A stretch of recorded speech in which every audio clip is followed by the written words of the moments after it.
بسم الله الرحمن الرحيم.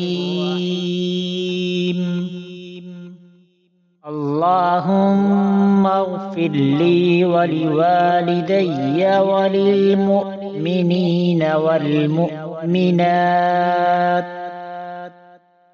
والمسلمين والمسلمات الأحياء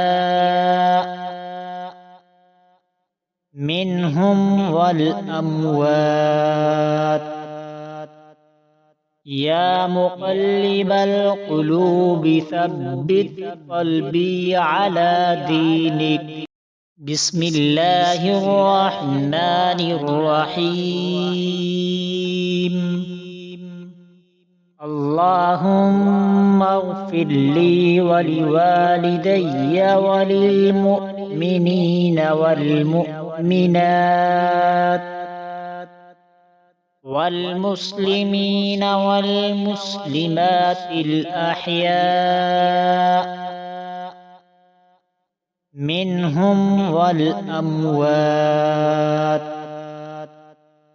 يا مقلب القلوب ثبت قلبي على دينك.